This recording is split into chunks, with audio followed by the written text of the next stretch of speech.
नमस्कार, hello and welcome to the official YouTube channel of Borthakur IAS academy. आज है 6 मई 2023। चलिए मोस्ट इम्पॉर्टेंट करंट अफेयर्स को इस सेशन के अंदर हम लोग डिस्कस करते हैं। So let us begin with the snapshot of the Hindu newspaper. तो आज 6 मई 2023 है और ये स्नैपशॉट हम लोग इसलिए इंक्लूड करते हैं ताकि आपको फ्रंट पेज का एक आइडिया हो कि क्या यहाँ पे चल रहा है। तो यहाँ पे सीबीआई ने जेट एयरवेज के फाउंडर के जो रेसिडेंस है वहाँ पे बैंक फ्रॉड केस के वजह से रेड किया है। इसके अलावा गो फर्स्ट के बारे में भी हम लोगों ने न्यूज़ में देखा था, इंसॉल्वेंसी एंड बैंक्रप्सी में आपका आ गया है और इसी के बारे में आज हम लोग यहाँ पे एडिटोरियल भी डिस्कस करने वाले हैं। फिर वर्ल्ड हेल्थ ऑर्गेनाइजेशन ने यहाँ पे बताया कि Covid health emergency is over. तो this is an end of an epidemic. Pandemic वो होता है जो लोकली एक रीजन में आपका रहता है, लेकिन एपिडेमिक वो होता है जो पूरे ग्लोब को इफेक्ट करता है। और कोविड हेल्थ इमरजेंसी भी आपका एक एपिडेमिक था जिसको अभी वर्ल्ड हेल्थ ऑर्गेनाइजेशन ने बोला है कि जो इमरजेंसी वाला आपका पीरियड है वो अभी ओवर हो चुका है। ठीक है, इसके अलावा देखिए यहाँ पे द केरला स्टोरी एक आपका ट्रेलर जो कि यूट्यूब में अगर आपने देखा होगा तो वो काफ़ी ज़्यादा न्यूज़ में है, उससे रिलेटेड काफ़ी सारे आर्टिकल्स आ रहे हैं। तो PM uses the Kerala story to attack Congress poll campaign in Karnataka, ये कुछ पक्ष कह रहे हैं। वही दूसरा पक्ष कह रहे हैं कि यहाँ पे 30,000 से ज़्यादा ऐसा केसेस है तो इसीलिए इस मूवी को लाया गया है और 3 इमीडिएट केस के बारे में इंफॉर्मेशन है तो इसीलिए इसको लाया गया है। Basically it is a movie but true story पे आधारित है, ऐसा करके उसमें लिखा हुआ है।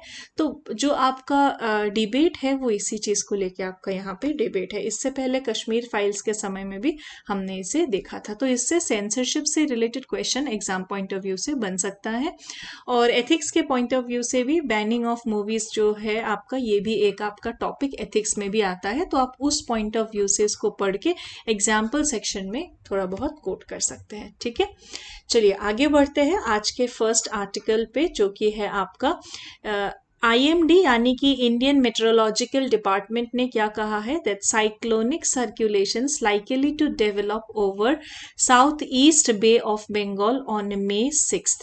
तो ये कहा गया है कि आपका यहाँ पे इस तरफ क्या है, बे ऑफ बंगाल। तो बे ऑफ बंगाल वाले रीजन में जो है 6 मई से ही साइक्लोनिक सर्कुलेशंस का डेवलपमेंट शुरू आपका होने की संभावना है।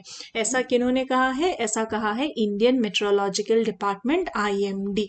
ओके, ये आपका वेदर फोरकास्ट में भी काम करते हैं और इस तरीके से कुछ भी साइक्लोनिक वाला इवेंट्स रहते हैं तो पहले से इंफॉर्मेशन करते हैं। काफ़ी समय में अगर रिलोकेशन करना हो लोगों को एक जगह से सेफली, जैसे उड़ीसा साइक्लोन्स में लास्ट टाइम हुआ था, दूसरी जगह पे शिफ्ट करने की वजह से जो नंबर ऑफ कैजुअलिटीज रहता है वो काफ़ी कम हो जाता है। ठीक है, तो इसके बारे में वार्निंग्स जो है वो जारी करते हैं और इन्होंने इशू किया है ये वार्निंग कि cyclonic circulations is likely to develop over south east of bay of Bengal. Okay, so under its influence, वैसे ये आपका कहाँ का टॉपिक है, ये आपका ज्योग्राफी का टॉपिक है, पूरा का पूरा जो है एक टॉपिक आपका साइक्लोन पे बनता है। सो under its influence a low pressure area is expected to form over the same region on Sunday which may develop into a depression। तो जो बेसिक डायग्राम हम लोग बनाते हैं कि बीच में अगर एक लो प्रेशर ऐसे जनरेट हो जाए और उसके आसपास अगर हर तरफ क्या होता है, हाई प्रेशर, तो भले ही जिंदगी में हो या फिर भले ही आपका वेदर के केस में हो, हर कोई जो है वो हाई प्रेशर से लो प्रेशर जाना चाहता है, including the air mass, including everything, everybody, everything, climate, cyclone, सब चीज़ जो है हाई प्रेशर से लो प्रेशर हर कोई जाना चाहता है। तो बेसिकली क्या है, यहाँ पे एक रश हो जाता है आसपास के हाई प्रेशर से यहाँ लो प्रेशर तक एक रश हो जाता है जिसके वजह से ये साइक्लोनिक कंडीशंस डेवलप हो जाता है। ठीक है, the system is expected to intensify into cyclonic storm. तो वहां से इंटेंसिफाई होके किस फॉर्म में जा सकता है, साइक्लोनिक स्टॉर्म के केस में जा सकता है। ठीक है, moving nearly northwards towards central bay of Bengal. तो साउथ से सेंट्रल बे ऑफ बंगाल तक वो नॉर्थ की तरफ, ऊपर की तरफ ऐसे मूव कर सकता है। ठीक है, आगे चलते हैं। अब देखिए यहाँ पे वैसे तो हम लोग वर्ल्ड एनवायरमेंट डे कब सेलिब्रेट करते हैं? We celebrate world environment day on 5th of June. Okay, तो वर्ल्ड एनवायरमेंट डे 2023 जो कि 5th ऑफ जून को सेलिब्रेट किया जाएगा, पर इसमें क्या है? To be celebrated with a trust on mission life. So what is mission life, जिसके ऊपर ये आपका सेलिब्रेट किया जाने वाला है। सो world environment day is on occasion which brings together millions of people across the country for awareness and action for environment। environment के लिए अवेयर होना कि अगर आपको पता ही नहीं है कि प्लास्टिक के वजह से कितना हार्म कॉज हो रहा है या फिर एनवायरमेंट क्यों बचाना है, पढ़े लिखे बहुत ही जानकार अच्छे पद में काम करने वाले लोग irrespective of their knowledge, क्यों लाइट बंद करना हर बार? जला रहने दो, कहाँ बिजली खर्चा हो रहा है, पंखा चले रहने दो, बिजली तो फ्री है। So this is the level of your understanding कि आपके पॉकेट से भी अगर बिजली का बिल ना जाए तब भी कृपया लाइट्स को बंद करे, फैंस को बंद करे, तब भी गाड़ी से बाहर उठा के प्लास्टिक्स ना फेंके। इससे रिलेटेड एक आपका एथिक्स पॉइंट ऑफ व्यू से फिर से क्वेश्चन क्या निकल के आता है कि स्वच्छ भारत मिशन तो है ही है, but it also requires behavioral change। this word is so important कि सभी चीजें लिखित में हैं, सभी चीजें ऑलरेडी आपका रूल्स एंड रेगुलेशंस है, कानून बना हुआ है, but what is above all is behavioural change.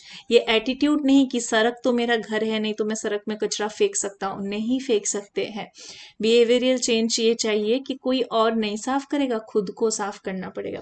Recently I was reading something जिसमें मुझे ये पता चला, I got to know about this. I am not very sure how this works and to what extent this works, पर Japan के अंदर ताकि लोग जो है वो बहुत ज़्यादा हाई एटीट्यूड डेवलप करके अलग ही दुनिया में ताकि सीईओज ना रहे, so there are incidents where they clean the toilets as well. मतलब सीईओ टॉयलेट साफ कर रहा है and it is believed probably that this is going to make them humble and make them understand and bring the neat and clean concept in life as well. So yeah, this is the behavioral change or this is how it works. Okay, so versus your manual scavenging incidents. अगर आपका भी recently Gujarat के अंदर हमने देखा था, तो अगर मैनुअल स्कैवेंजिंग बैन होने के बाद भी जो प्राइवेट पार्टीज है वो क्या करती है कि खर्चा बचाए और ये एक दो लोग यहाँ से उठा लिया प्राइवेट में, और अगर उनका टॉक्सिक गैसेस के वजह से डेथ हो गया तो फिर एक्सीडेंटल डेथ हुआ तो 10 लाख रुपए या फिर जो भी अमाउंट है मिलने का वो भी नहीं मिलते हैं और जान तो गया ही गया है ना, पैसा फिर क्या ही जो करेंगे। लेकिन उससे भी घर वालों को चलो इंसान चला गया तो कुछ एक सपोर्ट मिल जाता, लेकिन वो भी जो है एक्सीडेंटल डेथ होने से नहीं मिलता है। तो ये आपका एक पूरा का पूरा चक्रव्यूह चल रहा है, एक पूरा का पूरा एक साइकिल आपका चल रहा है, एक नेवर एंडिंग प्रोसेस जैसा अभी भी ये चल रहा है। तो जैसे आपका देखिए कोई भी चीज़ जैसे चेंज आता है, for example Sati abolish paper में तो 1829 को हुआ था, पर एक्चुअल में तो इंडिपेंडेंस के बाद जाके आपका प्रॉपर तरीके से जब पकड़ा गया कि किस डिस्ट्रिक्ट में हो रहा है ऐसे फोर्स करके, तब रोका गया। तो इसमें भी we have to take steps on priority basis to stop all these things, right. So changes आ रहे हैं, लेकिन आपका क्या है, और जैसे हमने कोविड वाले इंसिडेंट से इंस्पायर होके जैसे हमने देखा था ना कि किस तरीके से बाकी फील्ड में भी हम लोग कोविड की तरह प्रोएक्टिवनेस के साथ काम कर सकते हैं, तो ये एग्जाम्पल से हम बाकी फील्ड्स में भी प्रोएक्टिवनेस से काम कर सकते हैं, ठीक है। So this year the ministry of environment, forest and climate change, government of India envisages to celebrate the World Environment Day 2023 with a thrust on mission life. So the concept of life is lifestyle for environment. Okay, so what is this? This is your lifestyle for environment, and this was introduced by the Prime Minister at the World Leaders Summit in Glasgow. ये आपका Glasgow में COP26 के समय पे this was introduced when he gave clarion call to rekindle a global pursuit to adopt sustainable lifestyle and practices. India में काफ़ी हद तक बहुत सारी चीज़ें हमारे सस्टेनेबल लाइफस्टाइल एंड प्रैक्टिसेस में हैं।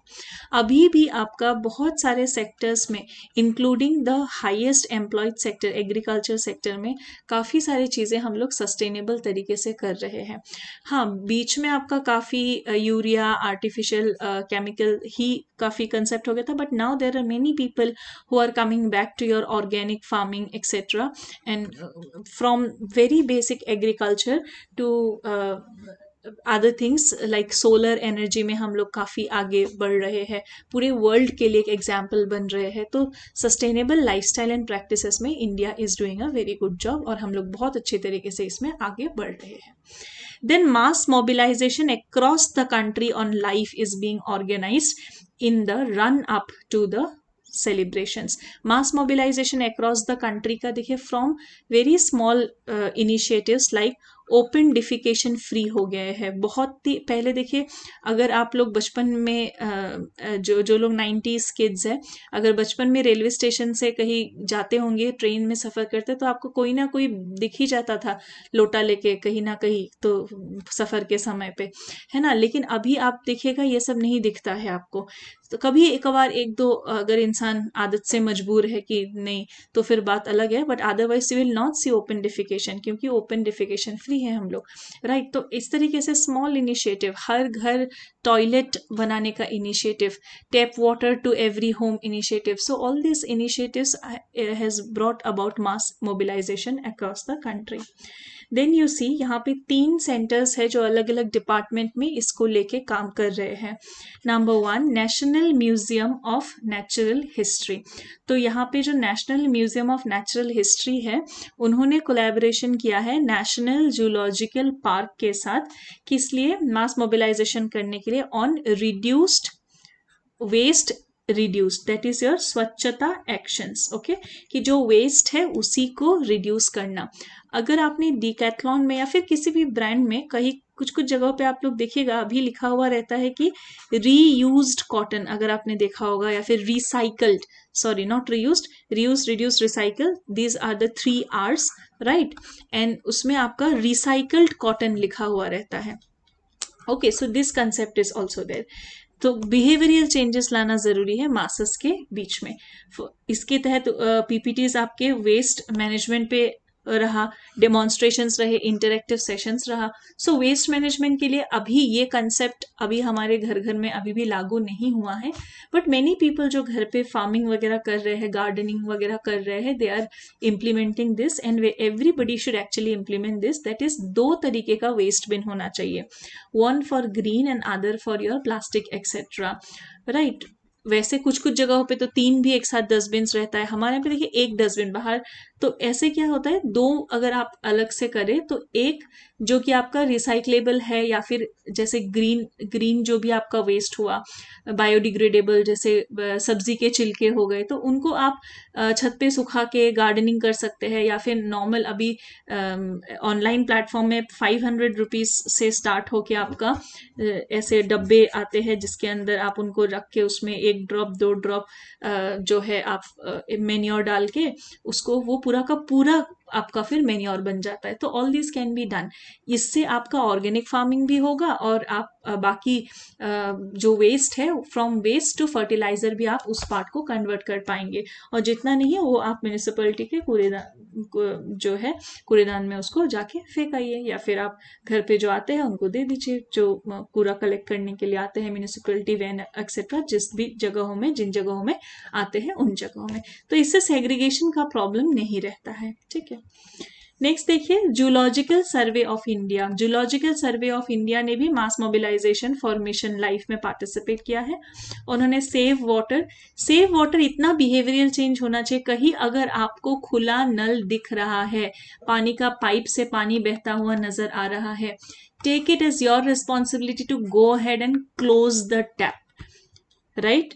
तो ये इतना रहना चाहिए, save water and say no to plastics. Say no to plastic, specially 1 time use plastic को नो कहना चाहिए एकदम। वैसे तो सारा आप अगर अभी लाइफस्टाइल में इमीडिएट बिहेवियरल चेंज अगर नहीं भी आ रहा है, तो स्लोली एंड स्टेडीली और if possible immediately we should completely stop the use of plastic. लेकिन फिर क्या रहता है कि अगर आप वन टाइम प्लास्टिक यूज करते हैं तो वो सेग्रीगेशन बिल्कुल नहीं हो पाता है। 5 माइक्रॉन्स के नीचे के प्लास्टिक्स उसको सेग्रीगेट नहीं कर सकते हैं।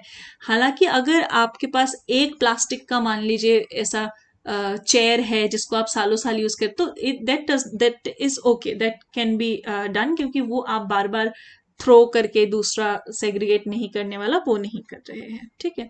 सो to bring awareness among the youth, national centre for sustainable coastal management, this is number 3, इन्होंने क्या किया है, mass mobilisation for mission life through a signature campaign इन्होंने यहाँ पे स्टार्ट किया है और ग्रीन प्लेज इन्होंने यहाँ पे स्टार्ट किया है, ठीक है। इसके अलावा वर्ल्ड बैंक ने एक वर्कशॉप भी कंडक्ट कराया है, hydromet service for coastal agriculture. So we have to remember the coastal regions में क्या हो सकता है, एग्रीकल्चरल सेक्टर में क्या हो सकता है, और अर्बन रेजिलियंस और अर्ली वार्निंग्स किस तरीके से जनरेट हो सकते हैं, ठीक है।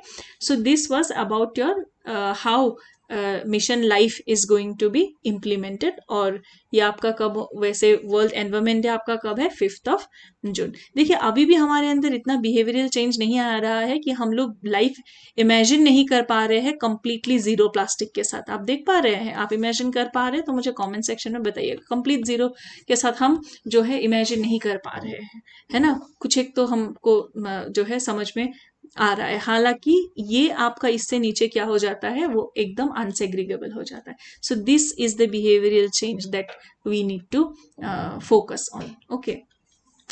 नेक्स्ट देखिए, यहाँ पे 2000 साल पुराना मॉडर्न सोसाइटी अनअर्थ हुआ है मध्य प्रदेश के बांधवगढ़ नेशनल पार्क से। तो बांधवगढ़ नेशनल पार्क में आपका जो कि किस्म कहाँ पे है, मध्य प्रदेश में है। और वैसे हड़प्पा सिविलाइजेशन क्या था, Harappa civilisation was the first urban civilisation, right. और वहां पे भी डबल स्टोरीड घर वगैरह ये सब चीजें था।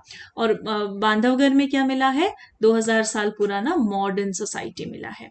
यहाँ पे 11 रॉक कट केव्स मिले हैं, ठीक है, 11 रॉक कट केव्स यहाँ से बरामद हुए हैं। और यहाँ पे अभी भी आपका सर्वे जो है वो चल रहा है, 1 अप्रैल से सर्वे शुरू हुआ था। तो अगर पूछे कि 11, इसमें स्टेटमेंट बेस्ड आ सकता है because this is very famous in news now, लगातार ये आपका अभी बना हुआ है न्यूज ने, तो ध्यान रखिएगा, Madhya Pradesh Bandhavgarh 11 rock cut caves और 2000 साल पुराना modern society, okay. Come to the next article which is basically यहाँ पे एक ट्वीट का हमने जो है स्नैपशॉट लिया है। तो क्या है, इंडिया ने ग्रांट इन एड स्कीम के तहत एक इनिशिएटिव, एक फ्लैग ऑफ जो यहाँ पे किया है, that is inaugural run of vessel to Sittwe port. कहाँ पे है, म्यांमार में है। Developed under which initiative, which project, Kaladan multimodal transit transport project, okay. Kaladan project के तहत जो आपका सितवे पोर्ट म्यांमार में डेवलप हुआ है, उस डेवलप किया है इंडिया ने बेसिकली ग्रांट इन एड के माध्यम से।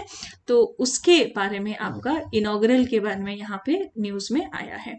सो फ्लैग ऑफ किया है inaugural run of vessel to Sittwe port, okay. तो ये ध्यान रखना है। Let us come to the next article, इसके बारे में हमने कल भी एक क्वेश्चन इंक्लूड किया था। तो मणिपुर के अंदर जो आपका एथनिक फॉल्ट लाइन्स है वो आपका कल भी न्यूज में था और अभी लगातार आपका न्यूज में बना हुआ है। Shoot at sight in unavoidable and urgent danger cases आपका यहाँ पे लागू हो चुका है। So Kuki Meitei divide and recent unrest. तो बेसिकली देखिए यहाँ पे क्या है, Kuki and Nagas point out that tribal areas are 90% of state's geographical area, but the bulk of its budget and development work is focused on Meitei dominated Imphal Valley। तो क्या कहा जा रहा है कि अगर एक लोकेशन का, अब देखिए वहां पे जो लोग हैं और वहां का क्या, कभी भी रीजनल कोई भी आपका ऐसा न्यूज रहता है ना, all our information are based on the news which we come across, okay। और वहां पे ग्राउंड रियलिटी क्या है ये वहां के लोग ही समझेंगे बेहतर कि क्या ग्राउंड रियलिटी है, ठीक है। तो बेसिकली एक जो डिवाइड रहता है, एक डिवाइड जो रहता है between the tribal and the non tribal or let us better quote it as developed and the less developed or underdeveloped. This is a problem. ये वर्ल्ड लेवल में हो, चाहे नेशन लेवल में हो, नेशनल लेवल पे हो, चाहे state level में हो, चाहे डिस्ट्रिक्ट लेवल में हो, चाहे इंडिविजुअल लेवल में हो, कहीं भी अगर आपको इक्वेलिटी नहीं दिखाई देता है, दैट इज द प्रॉब्लम. भले ही फिर वो जेंडर लेवल पे हो या फिर किसी भी और लेवल पे हो. फॉर एग्जाम्पल एक कंसेप्ट यहाँ पे लीजिए, देखिए resources are limited, right. Resources क्या है? लिमिटेड है. अगर डेवलप्ड नेशंस इसको ज़्यादा यूज़ करे, डेवलपिंग के पास ना रहे, अगर एक जेंडर ज़्यादा यूज़ करे या फिर अगर एक पीढ़ी ज़्यादा यूज़ करे, भविष्य के बच्चों के लिए ना रहे, तो सस्टेनेबल डेवलपमेंट नहीं होगा. इन सब से इश्यूज क्रिएट होते हैं. यहाँ पे कहा जा रहा है कि 90% ऑफ द जियोग्राफिकल एरिया, बीच में एक वैली रीजन है और बाकी 90% of the geographical area is your tribal area. लेकिन सारा डेवलपमेंट कहा जा रहा है कि इस वैली एरिया में फोकस किया जा रहा है, जहां पे डोमिनेंस किसका है? मैतेई में. आपका मैतेई डोमिनेटेड रीजन है. तो कहीं भी अगर आपका ये इस तरीके का एक सिचुएशन होता है, तो इसके वजह से क्या होता है? आपके प्रॉब्लम्स अराइज होते हैं, because the another one will feel left out, right. तो उसको लेफ्ट आउट लगेगा. ये आपका पार्शियलिटी में हो या आपका नेपोटिज्म में हो, कहीं पे भी हो, right? If one is given more attention or if another is not given attention, in that case such scenarios happen. Each of these groups has, और अगर देखिए अगर ये बात सही है चाहे गलत है, इससे ज़्यादा इम्पॉर्टेंट ये है कि अगर ऐसा फील हो रहा है तो ऐसा फील क्यों हो रहा है? This is also the question. Are you getting my point? Each of these groups has its aspirations and insecurities, and old grievances have been triggered by new developments. Old grievances क्या है?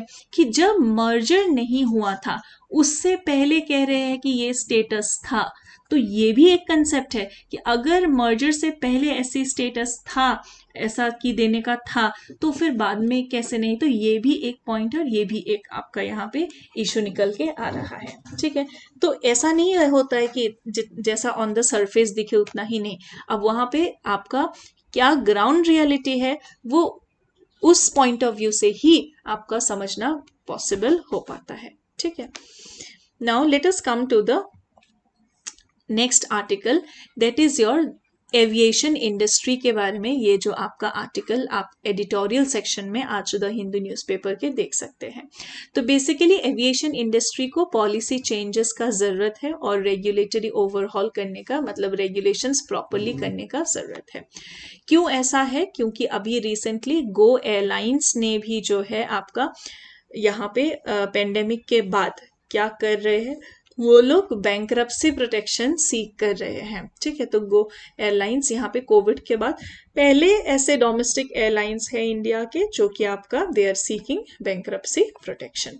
सो now see foreign airlines जिन्होंने अभी recently 2 साल पहले ही rebranding किया था, अपना नाम जो है आपका गो फर्स्ट किया था, राइट.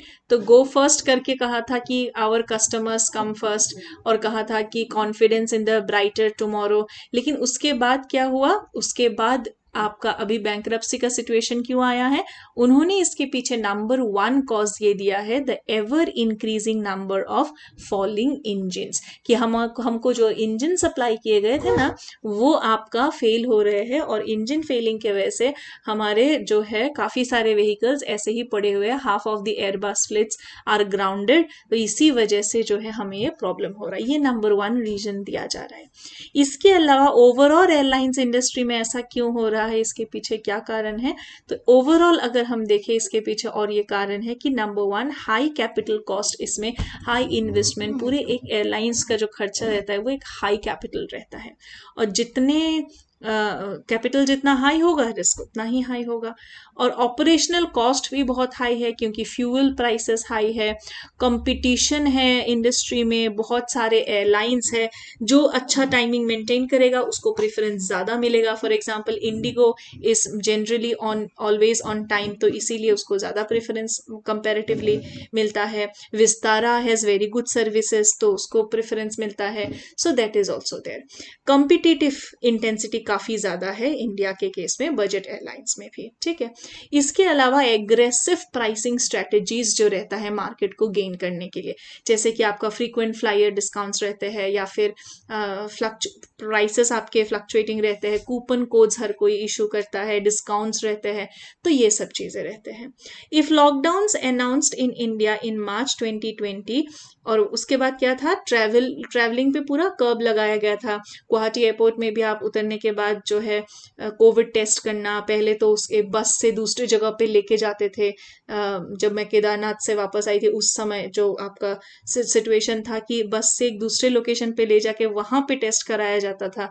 সৰু হোজাই ষ্টেডিয়ামত আনিছিলে এয়াৰপৰ্টৰ পৰা বাছেৰে, তাৰপিছত আৰু এয়াৰপৰ্টত থৈ আহিব, তাৰপিছত মানুহবিলাক ঘৰত যাব পাৰিব।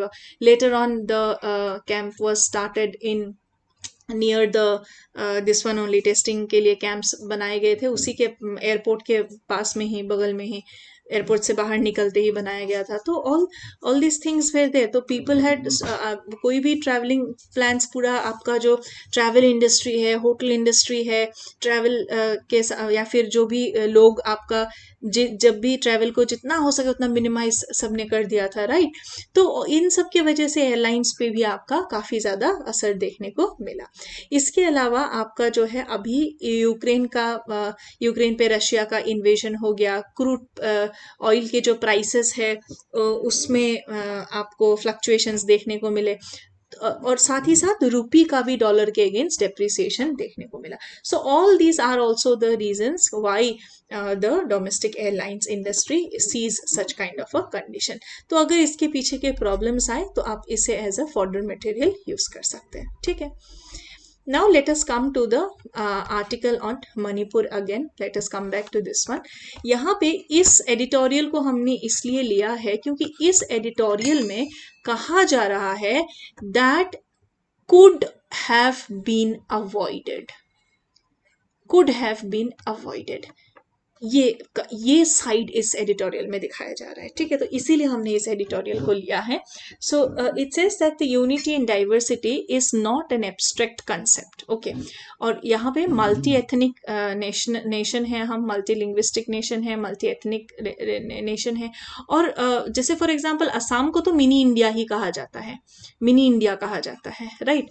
सो मच डाइवर्सिटी इज देयर। और देखिए अगर नॉर्थ ईस्ट का डेवलपमेंट अगर रेस्ट ऑफ द इंडिया के पेस में ना हो तो फिर north east might feel left out. अगर साउथ इंडिया का ना हो, साउथ इंडिया में फील लेफ्ट आउट। अगर एक पर्टिकुलर रीजन का, एक पर्टिकुलर ट्राइब में feel left out, right. So that is the thing.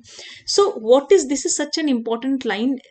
कितने ये शब्द देखिए आप, accommodation of the differences is very important. मतलब सोशो कल्चरल डिफरेंसेस तो रहेंगे ही, है ना।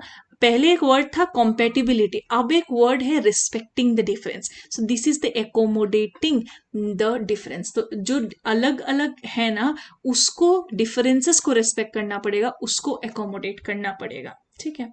The conditions for a conflict arise, कब अराइज होता है, कब, why there is your conflict, क्या रीजन है इसके पीछे। आइडेंटिटीज टाइटन अप, कि नहीं हर कोई मेरा यही आइडेंटिटी है, मैं, और पूरा रिजिड आउटलुक रखने लगते हैं कि हाँ हम तो ऐसे ही है, हमारा ये पूरा रिजिड है, हम इंटरमिंगल भी नहीं करना चाह रहे, हम इंटरमिक्स भी नहीं करना चाह रहे हैं, ये पूरा रिजिड आइडेंटिटी। सो इससे क्या हो जाता है, एक एक्सक्लूसिवनेस आ जाता है, अपने आप को बाकी सभी से एक्सक्लूड कर लेते हैं, एक्सक्लूसिव जो है, एक्सक्लूसिविस्ट इसमें बन जाते हैं। देन लीडिंग टू ग्रीवेंसेस, अगर इतने ज्यादा डिफरेंसेस रहेंगे तो प्रॉब्लम्स भी आपको देखने को मिलेगा। एक ग्रुप कभी ना मम्मी के 2 बच्चों में आप देखेंगे बहुत बार एक बच्चा कंप्लेन करता है कि मुझसे इतना प्यार नहीं करते हो जितना उसको प्यार करते हो, है ना। तो ये तो, जबकि माँ का प्यार तो सबके लिए बराबर होता है, तब भी ऐसा देखने को मिलता है, यस और नो। तो अगर यहाँ पे थोड़ा बहुत भी अगर आपका ऐसा एक को प्रेफरेंस दिया जाए या फिर दूसरे को ना दिया जाए, तो इसके वजह से वन में फील नेग्लेक्टेड। और इसके बाद हिस्टोरिकल रीजंस, तो वो पार्ट तो है ही है। But good governance that focuses on accommodation and dialogue, बातचीत करके कैसे सुलझाया जा सके, गुड गवर्नेंस कैसे लाया जा सके, तो good governance is the further material to such kind of problems, okay, that leads to violence as well. तो उसको रोकने के लिए good governance is a one of the solution. The spurt of violence in Meghalaya, this led to many problems like mass displacement, loss of life. कल तो IPS officer के case में vandalization of houses, churches, temples, ये सभी चीजें देखने को मिला 5 districts के across 5 districts, right? So this is not just immediately because of one reason. It has a long standing hill valley identity divide in the state. और hill valley identity divide जो है, ये आपका सिर्फ ऐसा नहीं कि आपको मणिपुर के अंदर देखने को मिल रहा है, आप बहुत सारे स्टेट्स में सुनेंगे। फॉर एग्जांपल सोशल इंटरमिक्सिंग के केस में आप सुनेंगे कि हम तो ये है, फॉर एग्जांपल अभी I don't know whether I should say this और नॉट, बट पहले क्या था ना, गरवाली और कुमाऊनी में शादी नहीं होता था उत्तराखंड में।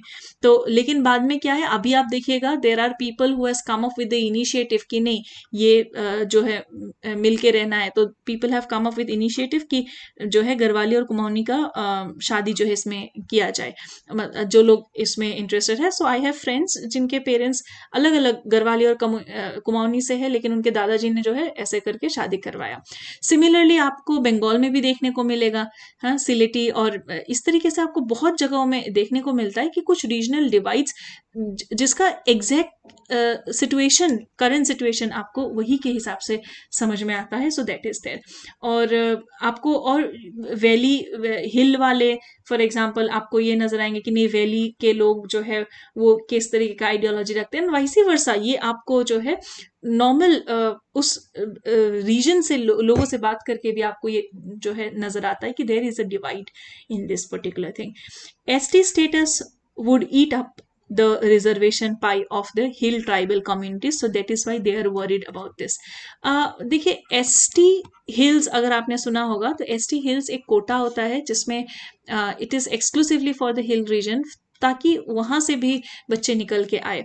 और अभी भी इसमें मैं एक बात आपको बता रही हूँ सिर्फ जानकारी के लिए, अगर किसी में कट ऑफ कम जा रहा है, इसका क्या मतलब हुआ, मतलब अभी भी उतने बच्चे आगे निकल के नहीं आ रहे हैं, तो अभी भी उसमें आपको और ज्यादा जो है बच्चों को आगे लेके आना है और ज्यादा जो है इसमें अवेयरनेस लाना जरूरी है, राइट। तभी और कंपटीशन इंक्रीज होके आपका इक्वल कट ऑफ पे आ जाएगा, अगर अभी कम भी है तो।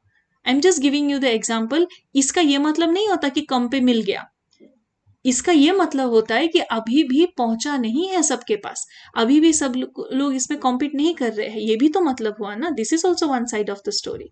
सो जो हिल कम्युनिटीज है उसके केस में क्या है, ये एक तो रिजर्वेशन वाला इसमें प्रॉब्लम है, दूसरा ट्रेडिशनल लैंड ओनरशिप के साथ कॉम्प्रोमाइज होने का एक आपका डर है। ये सभी चीजें आपको यहाँ पे नजर आ रहा है, ठीक है। नेक्स्ट यहाँ पे देखिए और क्या इसमें प्रॉब्लम हुआ, इरिस्पेक्टिव ऑफ द गवर्नमेंट एक और चीज रहता है कि एविक्शन। भले अब ये हमने और भी जगहों में देखा था कि अगर आप कोई वाइल्ड लाइफ सेंचुरी कहीं पे बना मतलब डिमार्केट करना चाह रहे हो, तो कहीं भी एविक्शंस अगर हो रहे हैं, भले ही वो आउटसाइडर रिमूव करने के लिए हो, भले ही वो फॉरेस्ट प्रोटेक्ट करने के नाम पे हो, या फिर वॉर अगेंस्ट ड्रग्स में हो, कभी कभी क्या रहता है उसमें कुछ कम्युनिटीज इफेक्ट हो जाते हैं, भले ही उसमें उनका कोई रोल हो रहा हो या फिर रोल ना रहा हो, लेकिन जिनका रोल ना रहा है उसमें तब भी एविक्शन हुआ है, जिन्होंने अपना लाइवलीहुड खोया है, जिन्हें का सहारा खोया है, वो कैसे सस्टेन करेंगे आगे, तो उनके पॉइंट ऑफ व्यू से ये प्रॉब्लम भी एक निकल के आता है। तो ये सभी चीजें सोच के ग्रीवांसेस को रिड्रेसल करके कैसे इस कॉन्फ्लिक्ट को हम आपका जो है मिनिमम कर सकते हैं और कैसे गुड गवर्नेंस को हम मैक्सिमाइज कर सकते हैं और सोशियो इकोनॉमिक स्टेबिलिटी ला सकते हैं, this is very much important. Okay, now let us come to the question. Under the Himachal Pradesh government scheme, monthly incentive will be given to women of Spiti Valley. कितना दिया जाएगा? तो 1500 रुपए यहाँ पे monthly incentive जो है वो दिया जाएगा. ठीक है, तो आप देख पा रहे हैं कि हिमाचल प्रदेश के कैबिनेट ने यहाँ पे जो है 1500 रुपए स्पीति वैली के वुमेन को यहाँ पे दिया जाएगा. This initiative is called Indira Gandhi महिला सम्मान निधि. ओके, इसको क्या कह रहे हैं? इंदिरा गांधी महिला सम्मान निधि से कह रहे हैं. Coming to the next question, Uttar Pradesh government has planned to build a theme park Ramaland in which city? तो यहाँ पे obviously आंसर क्या होगा? अयोध्या होगा. तो Ayodhya as a global tourism hotspot यहाँ पे डेवलप करने के लिए रामलैंड को यहाँ पे डिज्नीलैंड के जैसे to narrate the stories of lord Ram यहाँ पे बनाने का ये आपका विचार है. ठीक है, अयोध्या शहर किस नदी के किनारे है? तो सरायू रिवर के किनारे है अयोध्या सिटी. ओके, ऐसे क्वेश्चंस भी आपके कुछ एग्जाम्स में पूछे जाते हैं, जैसे अयोध्या किसके किनारे है, सरायू, लखनऊ किसके किनारे है, गोमती. तो इस तरीके से क्वेश्चंस भी आपके पूछे जाते हैं. Let us come to the map of the day. आज हम लोग देखने जा रहे हैं सांबर लेक. तो ये आपका कहाँ पे है? राजस्थान में स्थित है. It is the largest inland, ये वर्ड ध्यान रखिएगा, salt water lake in India. सिर्फ लार्जेस्ट पूछे तो क्या हो जाएगा? चिल्का हो जाएगा. लार्जेस्ट इनलैंड पूछे तो क्या हो जाएगा? सांबर लेक हो जाएगा. हाईएस्ट सैलिनिटी पूछे तब भी आंसर क्या हो जाएगा? सांबर लेक हो जाएगा. ठीक है, today your practice question is from UPSC 2015 mains question. Though there has been several different estimates on poverty in India, all indicate a reduction in poverty levels over time. Do you agree to this? Critically examine with reference to urban and rural poverty indicators. तो already हमने poverty से related परसों के class में article देखा था. So I hope that आप इसको आंसर करने का कोशिश जरूर करेंगे कमेंट बॉक्स में. Okay, thank you everyone. आप इस क्लास का PDF हमारे व्हाट्सएप ग्रुप से डाउनलोड कर सकते हैं, जिसका लिंक डिस्क्रिप्शन में दिया हुआ है. Take care, stay blessed and have a great day ahead. Bye bye.